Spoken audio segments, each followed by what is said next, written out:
bênção, irmãos. Nós vamos ler em Efésios, capítulo 4, versículo 11.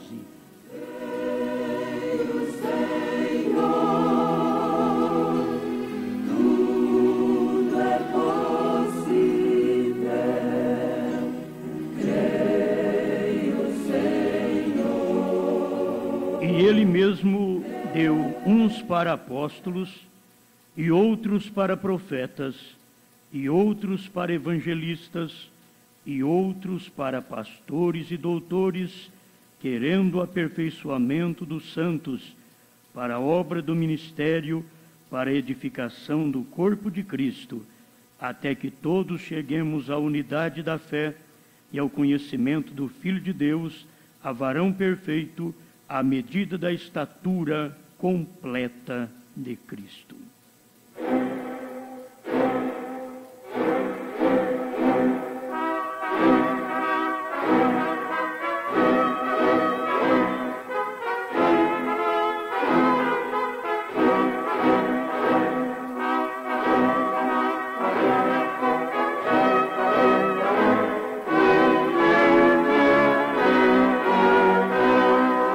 Tu tens provido o meio de podermos chegar a esta perfeição. E nós queremos usufruir deste meio. O meio do homem não nos poderá levar à perfeição, mas o seu, sim. Queremos andar onde o Senhor deseja que venhamos andar. Falar o que o Senhor quer, sermos instruídos através da sua palavra. Toma conta de cada um de nós. Todos precisamos de Ti. Carecemos desta direção divina para podermos caminhar na via certa e chegarmos no porto seguro, abençoados por Ti. Faça conosco o que Tu queres, em nome do Senhor Jesus. Amém, Senhor. Amém. Pode sentar,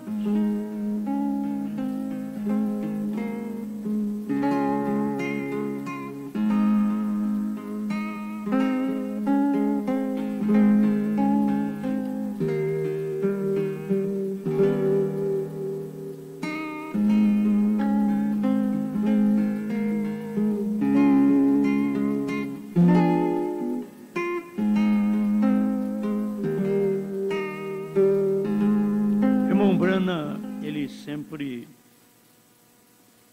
gostava de ir ao deserto, a lugar a sós com Deus, mas ele diz: o deserto é quente.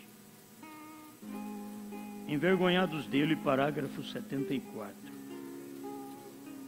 Agora, não é somente um deserto, é quente, mas é um deserto espiritual.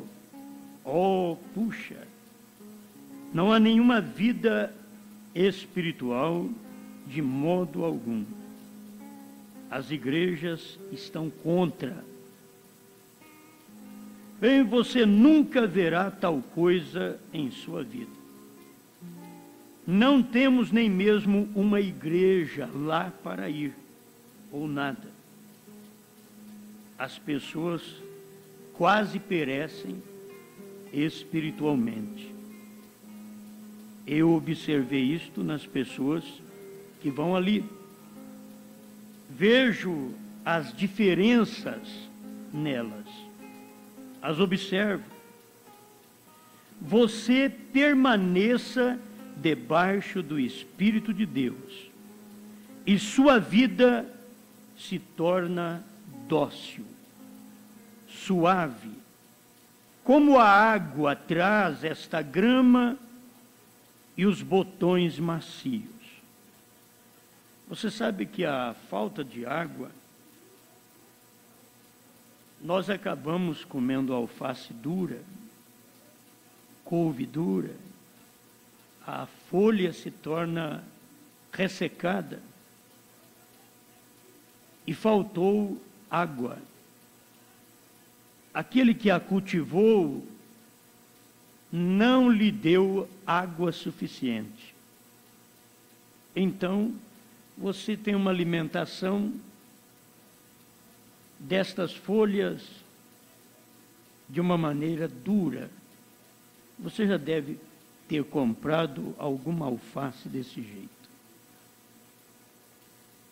Ela pode ter uma aparência, mas você põe a mão nela, ela está dura. Está verde, mas está dura. Faltou água durante o seu período que estava sendo cultivada. E a água amolece.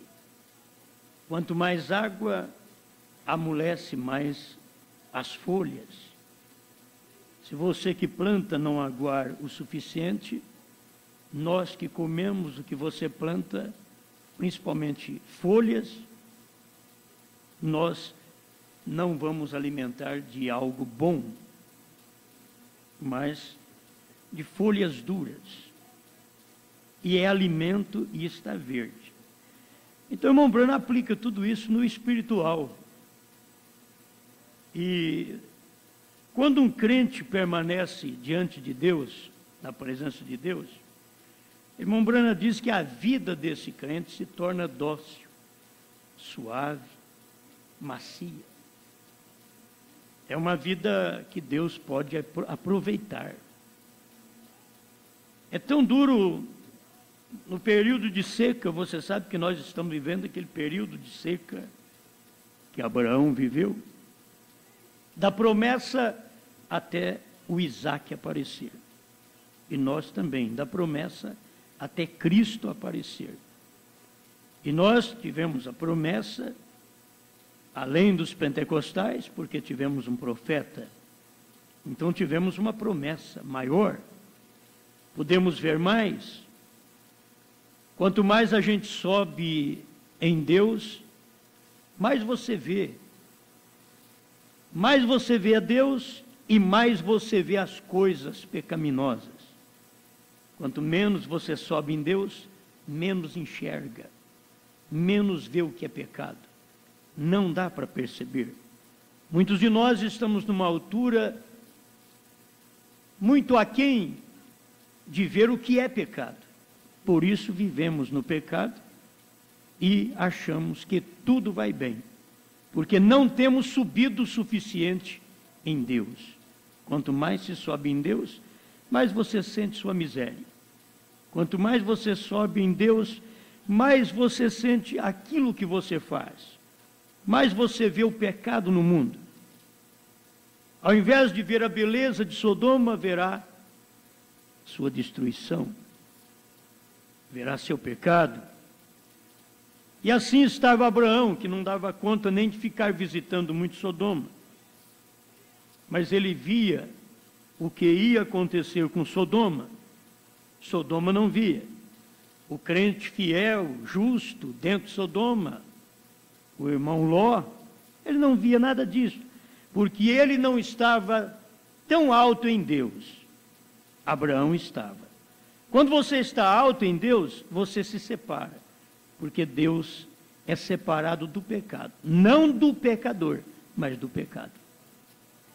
Você pode falar com as pessoas a hora que você quiser, mas você nunca cometerá o pecado das pessoas, porque você vive no nível superior apenas para dar a mão para estas pessoas, para elas subirem onde você está, onde pode se desfrutar de mais água, de mais suavidade, de mais maciez, de mais presença do Espírito Santo. Amém? Agora, irmão Brana diz aqui, esta grama no Arizona não cresce. Estas árvores seriam cactos. Suas folhas terminariam em espinhos. A falta d'água faz tudo isso. A folha que serve para sombra, daqui a pouco faltou água, está vivendo apenas num deserto, e aquelas folhas que poderia servir de companheirismo, de ajuda, de sombra para alguém, as próprias folhas se tornem espinho. E aí o irmão Brano aplica isto para nossas vidas. Ele diz assim: esta é a maneira que fica quando fica seco ao redor da igreja. Quando fica seco, eu pensei nisso, ao redor do lar. Quando fica seco ao redor do emprego. O que acontece é que não há umidade suficiente, não há suavidade nas palavras, não há nada terno, nada dócil, nada macio. Então começa as folhas que eram companheirismo do marido e da mulher, do pastor e da igreja, se tornem espinhos. As folhas que eram companheirismo se tornam em espinho, porque faltou água do Espírito Santo para amaciar aquelas folhas e não deixá-las tão ressecada ao ponto de tornar-se um espinho que ao encostar nela tudo sofre, tudo espeta. Então aqui, irmão Brano diz assim: cada um espetando um ao outro. Porque o irmão se torna um espinho para o outro. A irmã se torna um espinho para a outra. O pastor se torna um espinho para a igreja. A igreja se torna um espinho para o pastor. Falta d'água. Falta da suavidade do Espírito. Falta da maciez de Deus. O Espírito Santo faz a gente dócil, terno, bom nos tratamentos. O Espírito Santo é educado. O Espírito Santo sabe tratar.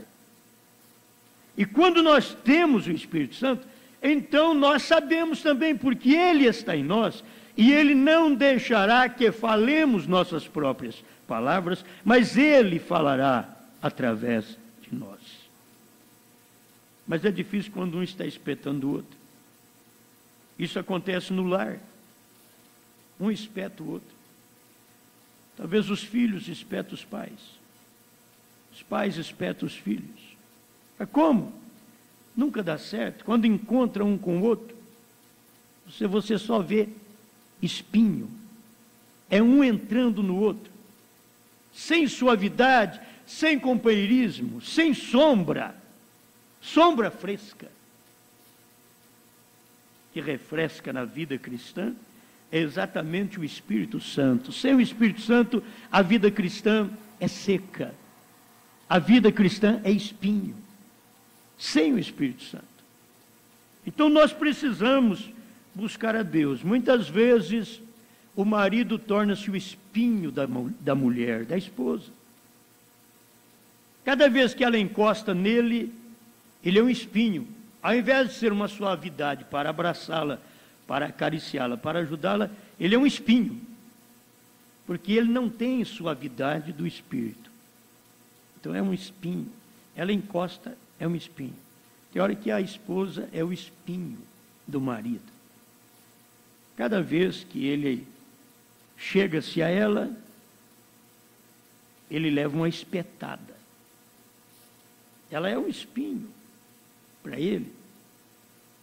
Ele pode ir bom, mas ela é um espinho.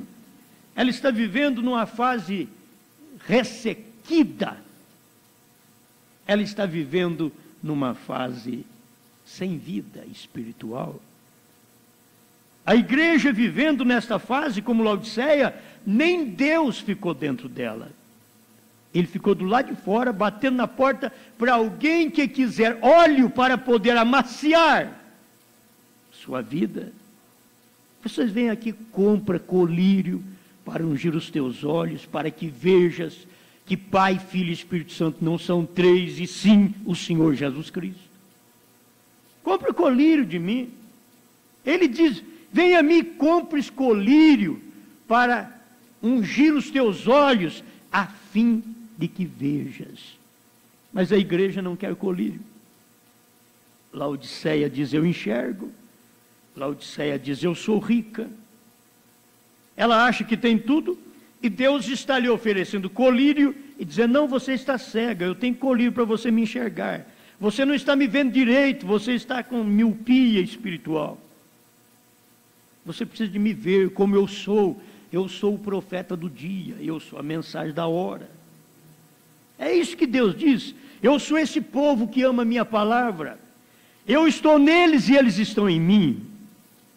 Agora, só quem tem o colírio já em seus olhos para ver isso. Do contrário, você vai notar essa vida. Como está nosso lar? Como estamos como casais? Espinho, marido espinho, a mulher não se dá bem com ele.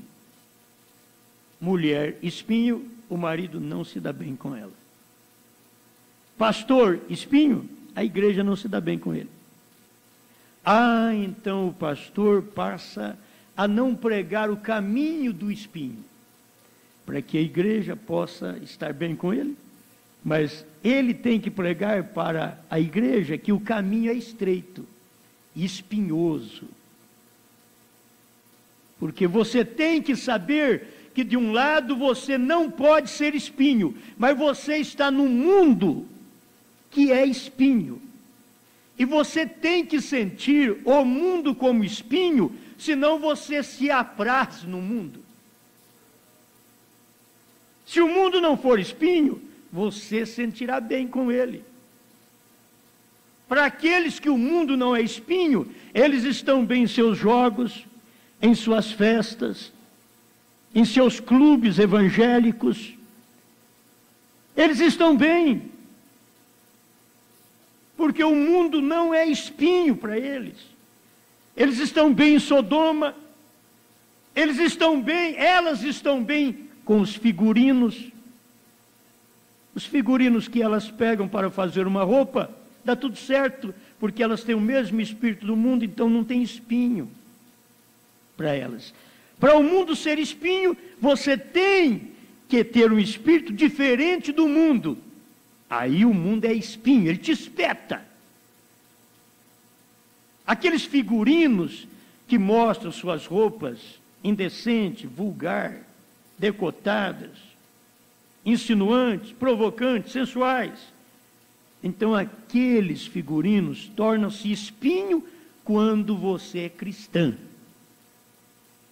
O corte de cabelo para a mulher torna-se espinho. Chega ao ponto que até ir no cabeleireiro e na cabeleireira é espinho. Diz: eu farei tudo sozinha. Eu darei conta disto. Eu cuidarei do meu cabelo. Eu não vou precisar nem de enfrentar o espinho cabeleireira. Ela pode ser uma boa mulher, mas ela nunca deixa de te espetar quando você chega lá para arrumar esse cabelinho encaracolado seu.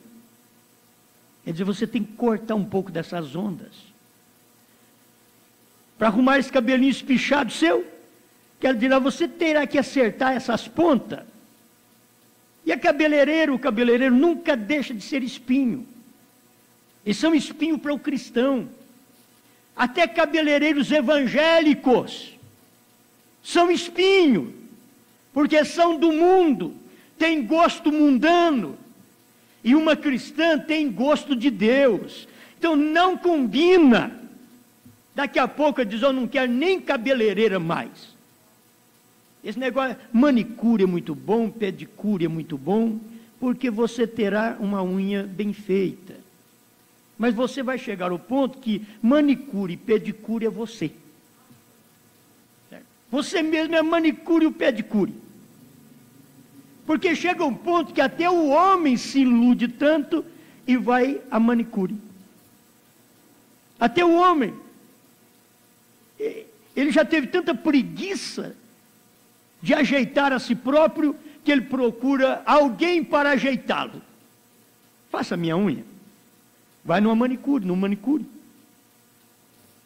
No pedicure. Faça minha unha, olha meus pés como estão. Que bom se o nosso manicure, pedicure fosse o marido e a mulher. Um do outro. Na hora da necessidade, porque quando não precisa, você mesmo é o seu manicure e pedicure. Ajeita tudo sem esmalte. Ajeita tudo sem base. Ajeita tudo. As unhas ficam bonitas, brilhantes como a minha, sem base. A base que tem nas minhas unhas chama-se fé. Na sua também deve ser. Não precisa daquela unha tão comprida que espeta os outros. Tem hora que até o homem se ilude tanto que ele quer usar aquela unha daquele tamanho que não sabe nem como colocar o dedo na hora de fazer uma, porque tem que ficar com ele de fora. Porque a unha é grande. Tudo bem, você gosta de unha grande, não tem problema, isso é problema seu. E se espeta você próprio. Tem coisas que nós precisamos aprender a fugir delas. Ah, esse homem é quadrado. Ainda bem que não sou redondo como você pensa. E que eu não venha aí rodando como quadrado até ficar redondo, né? Mas que possa ser quadrado a vida inteira, porque Deus o é. Deus não é dessa maneira que os homens e as mulheres tratam. Deus não é. Eu não estou contra você ter asseio, eu estou a favor. Quem é que gosta de ter uma vida suja? Não. O cristão que tem o Espírito Santo, ele tem asseio. O cristão que tem o Espírito Santo, ele toma banho. Ele corta suas unhas, ele limpa suas unhas. Ele tem o Espírito Santo não é sujo. Agora, se nós começarmos a ter muita coisa conosco mesmo, com a nossa beleza, aí Deus nos manda um João Batista. 3 meses sem tomar banho. E roupa de pele de camelo. Aí ele nos manda. Foi isso que Deus viu na religião do dia, cheia de manicure e pedicure, cheia de lava-copos, lava-pratos. Ele falou, vou mandar João Batista, que come no prato de qualquer jeito, mas no meu. Mas no vosso nem limpo ele não come. Então, é assim que Deus faz. Conforme o orgulho, a grandeza, a exaltação do homem, Deus lhe manda um que lhe causa nojo. E você nunca pensaria que aquele seria um homem enviado de Deus. Mas isso é por causa da sua situação. A situação de Israel fez Deus fazer seus profetas tirar a roupa. A situação do povo de Israel fez Deus falar para Isaías: pregue, profetize, 3 anos, nu, diante do povo. Para que isso?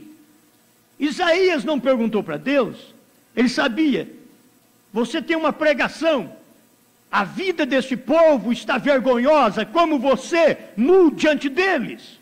A vida deles, diante da minha presença, é uma vergonha. E você sabia que você não precisa pôr roupa por causa de Deus? Você não precisa pôr roupa. A mulher não precisa pôr roupa por causa de Deus, porque Deus te vê nua. O homem não precisa pôr roupa por causa de Deus. Deus te vê nu. Ele já te vê assim. Se põe roupa é por causa dos homens.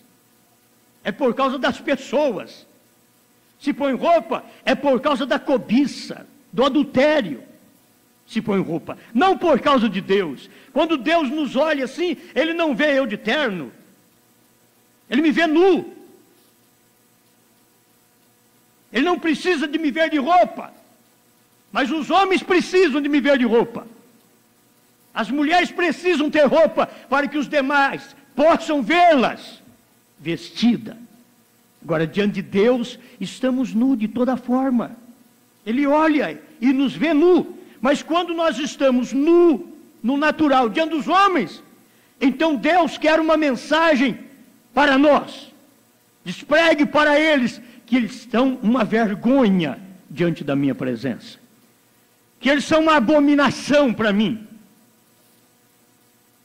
Então, a gente vive uma vida pura, limpa diante dos homens, não é por causa de Deus, mas por causa dos homens. Você tem que viver, porque Deus já te viu daquele jeito. Deus já te viu puro, pura. Então, por que você vive a vida limpa, a vida pura? É por causa das pessoas, daquelas que te cercam. É porque você vai dar um testemunho, você não é espinho. Que beleza, uma igreja de Deus, onde o Espírito Santo tem caído e tem amaciado suas folhas. E um irmão encosta no outro, é companheirismo. Uma irmã encosta na outra, é companheirismo. O Espírito Santo amaciou,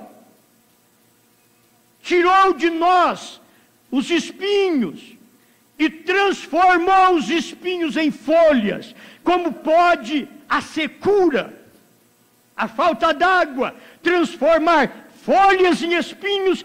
A docilidade do Espírito, a presença do Espírito Santo na igreja, no crente, transforma os espinhos em folhas. E aquele irmão que espetava o outro, que não podia encostar, já espetava. Era na palavra, era dando bronca, para lá e para cá. Nunca tinha uma palavra macia, amiga, capaz de ajudar. Agora, tudo nele já é suavidade, ele pode conversar, tratar de uma forma dócil, tudo está bem. Amém? Esta é a melhor coisa, a melhor vida cristã. Se você não tem desfrutado do que é uma vida cristã, peça a Deus, me encha do Espírito Santo. Me encha do Espírito Santo. Então eu vou desfrutar desta vida. Para eu não me tornar um espinho. Para você não se tornar um espinho. É um espinho no lar. Marido e mulher não combina. Um espeta o outro. Se tiver um ali que tem o Espírito Santo, então vai ter folhas. E quando o outro encostar, encosta em folhas. Em companheirismo. E você tem condição de suportar aquilo. Suportar e ajudar a esposa espinho, o marido espinho. Você terá condição de ajudar, de dar sua mão, de favorecer, de mostrar a maciez do Espírito que tem descido ao seu coração. Até alguém pergunta, por que eu li? Nem eu sei. Eu li e peguei um parágrafo que para mim é tudo o contrário, mas não fala da maciez, fala do Espírito, fala do ministério. Fala sim, fala do quíntuplo de Efésios. O quíntuplo de Efésios, para a igreja eleita, não é espinho, mas para o mundo é espinho. Um profeta hoje é espinho para as denominações. Para nós não. Para nós é folha. Para nós é companheirismo. Para nós é docilidade. Para nós é ternura. Para nós é maciez. Para o mundo, para as denominações, um profeta é espinho. Eles não suportam, eles não gostam, eles não querem ouvir. Cada um espetando o outro, você sabe? Você tem que ter águas mansas de chuva para te amaciar. É o que nós temos que orar a Deus e pedir, Senhor, dá-me águas mansas de chuva para me amaciar. E trazer folhas e sombra para os peregrinos que passam. Você encontra uma irmã peregrina, você é sombra, você é folha, é sombra, é maciez, é frescor. para aquela peregrina que passa perto de você e pode parar debaixo da sua folha, ter companheirismo na docilidade do Espírito que Deus tem derramado em você. Aí você conversa, ela está para divorciar do marido, quando ela chega na folha, debaixo do companheirismo, da folha da sua vida, tudo muda. Aquele espinho que estava nela, vou divorciar, não suporto mais o sofrimento. Então você terá companheirismo com ela e mostrará para ela que não valerá a pena o que ela pensa em fazer, o divórcio que ela pensa estar envolvida, não valerá a pena, que ela precisa da docilidade do Espírito, ela precisa de ser uma boa esposa. Ela fará uma pergunta para essa mulher espinho. A cristã fará uma pergunta: você tem ouvido seu marido da maneira que a Bíblia diz para ouvir? Você tem andado com seu marido da forma que a Bíblia diz para andar? Você tem dormido com seu marido da forma que a Bíblia diz para dormir? Você tem vida normal com seu marido, conforme a Bíblia mostra tudo isto para nós? Ah, não tem. É por isso que ele é um espinho e você é outro. Seja você aquela mulher do lar, a esposa, aquela verdadeira dama, macia. Seja você aquela que tem sombra, para o marido também entrar debaixo da sua sombra. Não é só o marido ter sombra, para a esposa ir na sombra dele e refrescar, e dizer que coisa gloriosa, que coisa boa. Tem hora que o marido é sombra, mas não é para a esposa dele. Falta amor daquela mulher para com o marido, ou vice-versa. Por mais sombra que um faz para o outro. Sombra de prazer, sombra de amor, sombra de frescor. E eu estou falando aqui não de sombra de dúvida, estou falando de boa sombra, sombra de companheirismo, que um faz para o outro, que isto é bom, mas você nunca vai pensar que você viverá uma vida só em sombra. Tem um dia, tem um mês, tem uma semana, de vez em quando a folha seca, e aquele marido que era folha se torna um espinho, talvez um dia, uma semana. Aquela mulher, a mesma coisa. Enquanto estamos envoltos aos gênios, aquilo que nos cercam, todos os dias, isso acaba nos destruindo, porque não prosseguimos de uma forma real. Você tem que encarar o casamento, a vida cristã, como as estações do ano: primavera, verão, outono e inverno. Tem que encarar isso. Casamento tem primavera, tudo bonito, tudo flor, é uma maravilha. Casamento tem inverno, meu Deus do céu, no inverno do casamento é a mesma coisa dizer, é um inferno. É só mudar a palavra um pouquinho. O inverno do casamento. Que casamento gélido, que casamento frio, que casamento sem companheirismo. Mas é o período que entra o casamento para poder matar germes espirituais entre o casal cristão, que só através daquela frigidez, aquela forma fria do marido e da mulher, é que vai matar aquilo. Daqui a pouco, entre o verão, eles estão calorosos, abraçando, beijando, tendo sua vida normal de um cônjuge, e aquilo é o verão da vida deles. Daqui a pouco você vê a produção, o outono, os frutos, os filhos, a segurança que aquilo deveria dar. Quando tem filho, antes de ter um filho, o casamento ainda está balançado, para lá e para cá, você não sabe onde ele vai. Ele tem um filho, depois que tem um filho, ainda que você não sabe onde o casamento vai, você segura, porque tem um filho, tem uma filha, tem alguém naquele casamento, já veio um fruto daquele companheirismo, veio um fruto daquele casal, E aquilo então faz de toda maneira as pessoas que pensam segurar as pontas, até que a corda arrebenta de um lado do cônjuge, através da infidelidade. E se não tem condição de perdoar, então aí é hora de filho sofrer, um pai para um lado, a mãe para o outro, e filho sofrendo, daqui a pouco sem orientação. Quando tem orientação de mãe, não tem de pai. Quando tem orientação de pai, não tem de mãe. Quando tem amor de um, não tem amor do outro. Filhos sofrem por causa da cabeça, da nossa infidelidade. Agora, vamos colocar nossas vidas no altar. Vamos colocar. Ninguém fica sem falhar. Todos nós falhamos, todos nós erramos.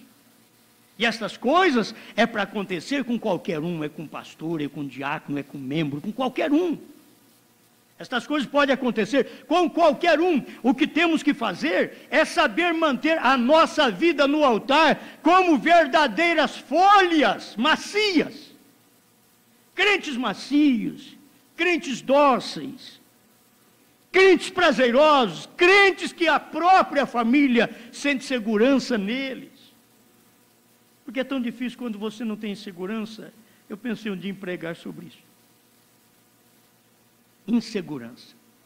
É tão difícil quando você não tem segurança. As pessoas casam hoje, não sabem se o lar vai muito tempo, se vai formar lar, se vai formar família, se vai ficar só os dois, se daqui a pouco vai separar um do outro. Insegurança. Você arruma um serviço, começa a trabalhar, está tudo bem, mas você não sabe se o patrão vai te mandar embora, se vai colocar outro que ganha menos no seu lugar. Você está numa vida insegura, tudo está difícil. O lar se torna tão difícil, porque um não confia no outro, não sabe se aquele vai aguentar as pontas, se aquela vai segurar até o fim. E o modernismo, a situação do mundo presente, as ilusões, tudo que entra, tudo aquilo que é prazer carnal, vai entrando e vai misturando entre a família, entre o casal, e daqui a pouco você terá ou um marido muito iludido e só fica no mundo, ou senão você terá uma mulher que chegará de madrugada em casa e você estará esperando e cuidando do nenê. Hoje está assim. Os homens estão vivendo uma vida insegura nos seus casamentos, as mulheres também estão inseguras, eles não estão satisfeitos. Só Deus pode trazer a cada um de nós segurança de satisfação. Porque você sabe que a insatisfação com casa, a insatisfação com roupa, a insatisfação com qualquer outra coisa, mas dentro do lar, atrapalha o cônjuge. A insatisfação. Como é bom você encontrar um casalzinho que ele está morando lá na roça, debaixo de um sapézinho. Oh, que coisa! Você entra lá na sua casa, que muito boa, estucada, aí você entra lá no sapézinho dele, isso daqui não goteira, não, que vai bem. É folha de coqueiro, é capim. Mas a minha mulher não está satisfeita lá do jeito que está, e máquina de lavar roupa, e tanquinho, e fogão a gás, e ele lá, aqui está tudo bem, a gente vai ali, busca uns pauzinhos, graveta, acende fogo, mas não pega fogo nesse sapé, não, está tudo bem, aqui a gente sabe controlar as coisas, tudo sabe controlar. Na cidade as pessoas não sabem controlar, não sabem controlar. Como é bom, que tipo de casal é aquilo, que tipo de família está formando. Tem hora que você pensa que aqueles numa casa boa, bem estucada, que vai muito bem, mas tem hora que você encontra gente lá naquela roça, numa casinha pobre, numa casinha sem piso, e você olha assim, eles estão tudo bem, quanto você ganha? Um salário mínimo. E dá ainda tem um dinheiro na poupança. Aonde que arruma? Que jeito que tem gente de abrir poupança, ganhando salário mínimo, e comer, E tem gente que consegue, porque eles não estão envoltos a tanta ilusão como nós, os modernistas da cidade, estamos. Por isso Abraão vivia bem lá no mato, e Ló, tudo que ele ganhava devia consumir na cidade. E é o que acontece conosco, nós que somos da cidade e os das grandes metrópoles, tudo que ganha não vale a pena, não está dando. E talvez ganha 10 vezes mais do que um irmãozinho que vai levar o dízimo todo mês. Ganha 10 vezes mais do que aquela irmã, aquela viúva que vai levar o dízimo na igreja. Mas aquele ministro, aquele diácono, aquele irmão mesmo que ganha bem na cidade grande, tem tanto gasto, tem tanta ilusão, tem tanta coisa para colocar seu dinheiro que não sobra nada. Enquanto o outro vive aquela vida mais simples, vive uma vida boa, porque ele só vive vida simples porque eles gostam dela. Irmãos, ninguém vive vida simples sem gostar verdadeiramente. Entende? Porque tem pessoas que vivem uma vida pobre só pensando em vida rica, e nunca consegue, e sofre, e morre, e envelhece, e enruga tudo, e diz, não consegui, e não vai conseguir mesmo. Não vai conseguir, porque se aprendesse a ser feliz no mínimo, Deus te colocaria no máximo. Mas enquanto não somos felizes e nem fiéis, no mínimo, não podemos ser felizes, nem fiéis no máximo. Então Deus não pode nos dar o máximo quando somos infelizes no pouco que temos. Mas como Deus gosta de ver, nós mesmos, no pouco, sentir bem. O que me veio esta manhã, para não dizer de manhã, o que me veio foi isto. O que é 5 ministérios? Para que 5 ministérios dentro do corpo de Cristo? Não é 5 ministérios apenas para a minha igreja. 5 ministérios é para aperfeiçoamento do corpo. Não é, a minha igreja não é o corpo, ela é parte do corpo. Cada grupo no mundo, cada grupo de pessoas é uma parte do corpo. Cada indivíduo é um órgão desse organismo. Cada indivíduo. Então aquilo tem que funcionar, mas cada ministério tem que funcionar no seu devido lugar. Se eu sou pastor, então minha mensagem vai te arrebanhar. Mas talvez eu não tenha uma mensagem que te alegre.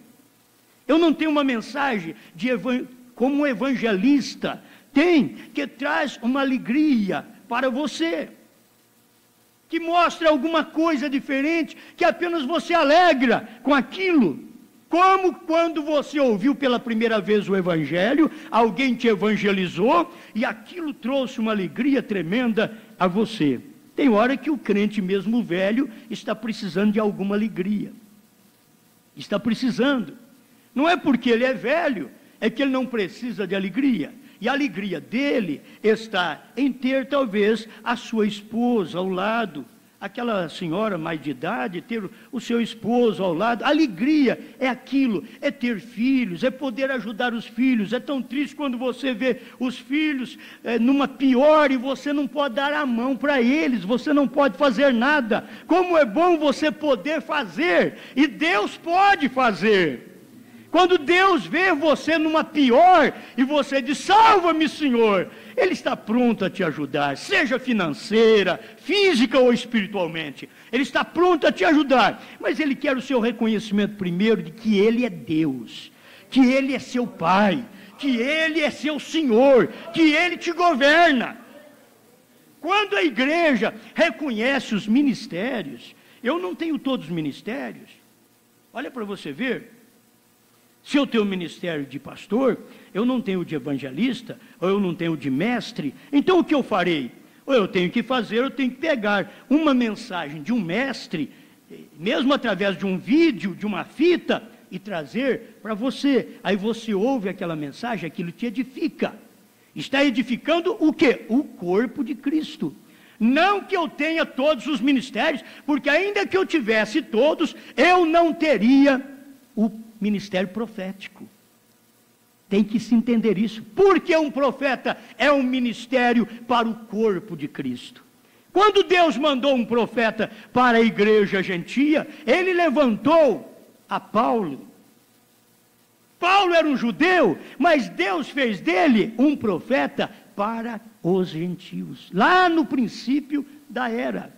E agora no final da era, Deus quis fazer a mesma coisa. Diz, agora eu vou repetir meu trabalho outra vez, porque a igreja, depois de 2 milênios, precisa novamente deste ministério para o aperfeiçoamento. Lá houve 5 ministérios e houve aperfeiçoamento. A igreja primitiva foi uma igreja perfeita dentro do quíntuplo de Efésios 4:11. Ela foi uma igreja perfeita, mesmo não tendo os mistérios que temos hoje, porque os mistérios revelados que temos hoje não era para ser revelado na primeira era, nem na segunda, nem na terceira, nem na quarta, nem na quinta, nem na sexta. Era para ser revelado na 7ª era. Esses mistérios eram para ser revelados na 7ª era. É por isso que o irmão Branham diz que não haverá mais eras da igreja depois da 7ª era. Porque na 7ª era conclui-se tudo. E na 7ª era, ela sai, você nota, do amor fraternal e vai à pedra de coroa. Na 7ª era, ela não é uma era apenas de 7ª era e parou no amor fraternal e pronto. Não tem mais eras da igreja. Não tem mais eras. Então aonde vamos? Já da era de Laodiceia, ela está prosseguindo até a pedra de coroa. O eleito saiu fora para chegar à pedra de coroa. Se ele não sai, ele nunca chega lá. Estão entendendo? Então há necessidade do quíntuplo de Efésios. E que um profeta não é espinho para nós. Um apóstolo não é espinho para nós. Se você notar isto, quando Deus fez Paulo um apóstolo e profeta aos gentios, e aqui no final das eras, Deus mandou um apóstolo, um profeta para nós também. Apóstolo é aquele que leva a mensagem a outros países, é um missionário. Irmão Branham foi isto. Profeta é aquele que revela os mistérios de Deus. William Branham foi isto. Então ele teve esses ministérios. Foi por isso que no tempo do irmão Branham, ele disse, nós estamos há 20 anos e não temos nenhuma denominação do nosso trabalho. 20 anos. Mas por quê? O irmão Branham estava vivo, estava na terra ainda. Mas depois que o mensageiro parte, então começa a se formar os grupos. Começa a se formar. Isso foi com Lutero, foi com Wesley, foi com os pentecostais e também com o irmão Branham. Só a noiva não denomina. O que não denomina é o eleito, é o indivíduo. Não há grupo que não seja uma denominação. Não há grupo que não seja uma denominação na mensagem. Todo grupo é uma denominação. Irmão Branham mostra isso. O que não é denominação é indivíduo. Indivíduo não tem jeito de formar denominação. Deus trata com ele. Deus trata com você. Então não tem jeito de formar uma denominação porque é um indivíduo. Mas um grupo é uma denominação. É só encontrar um grupo, é um grupo de pensadores, cada um pensa uma coisa e forma uma denominação. É por isso que o Espírito de Deus vem trazendo para nós, através da mensagem do profeta, a restauração do quíntuplo de Efésios 4:11. Porque quando vem um profeta, abole com a denominação. E traz todo crente a um tratamento individual. Deus trata comigo e com você individualmente. Amém? Esta é a maneira de Deus tratar. Agora, dentro disso daqui, deixa eu apenas já falar para um término nosso aqui, rapidamente. Os 5 ministérios não é para uma igreja local. 5 ministérios é o corpo de Cristo geral. Isso daqui nós temos essa escritura, Efésios 4:11, ele mesmo deu uns para apóstolos, outros para profetas, outros para evangelistas e outros para pastores e doutores, que são mestres, querendo o aperfeiçoamento dos santos. Nós precisamos dos 5 ministérios para ser perfeito.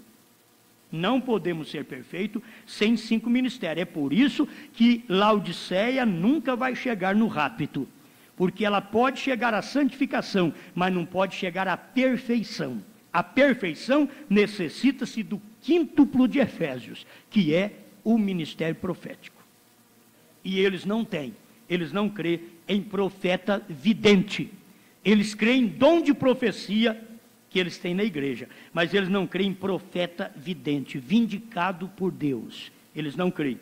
Então eles não podem ser perfeitos. Eles podem até ser santos, mas não podem ser perfeitos. Você sabe que chegou o ponto que Judas foi a justificação. Quando chegou na santificação, Jesus falou para eles na ceia: nem todos estáis limpos. Isso era santificação. Nem todos. Quem é que não estava limpo? Era Judas. Ele vai até a santificação, mas quando chega ali na santificação, ele não passa para frente. E ali mesmo Jesus já declara: vocês nem todos estão limpos, porque tem um que não está limpo no meio, e Jesus não foi direto nele, diz: Judas, você é o sujo. Não, ele diz: nem todos estáis limpos. Quem era limpo tinha que reconhecer, quem não era, também tinha que reconhecer que não era. Querendo o aperfeiçoamento dos santos para a obra do ministério, para a edificação do corpo de Cristo. Então, mais uma vez, eu quero te alertar: Franca não é o corpo de Cristo, é uma parte do corpo de Cristo. O nosso ministério não é o corpo de Cristo, não é nós que temos que fazer tudo, nós apenas fazemos uma parte. Cada cidade, cada pastor fará a sua parte na sua cidade. Cada um fará a sua parte. Agora, todos nós temos que ter, dominando nossas pregações, o ministério profético, que é a mensagem do profeta. Temos que ter, dominando nossas pregações, esse ministério. Querendo o aperfeiçoamento dos santos para a obra do ministério, para a edificação do corpo de Cristo, até que todos cheguemos à unidade. Ó, para vocês verem que só pode chegar à unidade quando todos podem compreender, crer na mensagem, como o profeta pregou. Aí chegamos à unidade da fé, não à trindade da fé, a unidade da fé. E ao conhecimento do Filho de Deus. Conhecer o Filho de Deus como um profeta mostrou para nós. Um profeta veio e diz: o Filho de Deus não é a segunda pessoa, é Deus feito carne. Então aí nós conhecemos. Mas quem não tem profeta, não conhece o Filho de Deus. Não chega ao conhecimento do Filho de Deus, porque não tem profeta. Há varão perfeito, e não tem varão perfeito, homem perfeito na terra. Mas o quíntuplo de Efésios fará isto na igreja, em mim e em você, individualmente, até formar o corpo. Ele trabalhará em nós para fazer esse varão perfeito à medida da estatura completa de Cristo. A estatura completa de Cristo é fé, virtude, ciência, temperança, paciência, piedade, amor fraternal. Agora eu te pergunto, se nesta altura perfeita, até amor fraternal, se a igreja estivesse já na estatura perfeita, então ela não precisava do Espírito Santo e ela não precisava dos mistérios que estavam escondidos na pedra de coroa. É assim como aconteceu em Ezequiel 37. Levante os ossos. Um osso bateu no outro, encontrou sua juntura e formou aquele vale de esqueleto. Aquele monte de esqueleto. Lá em Israel. Estava apontando para Israel.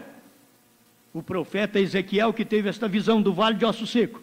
Mas aí logo a palavra do Senhor veio para ele e disse: faça vir tendões sobre estes ossos, carne sobre estes ossos, pele sobre estes ossos.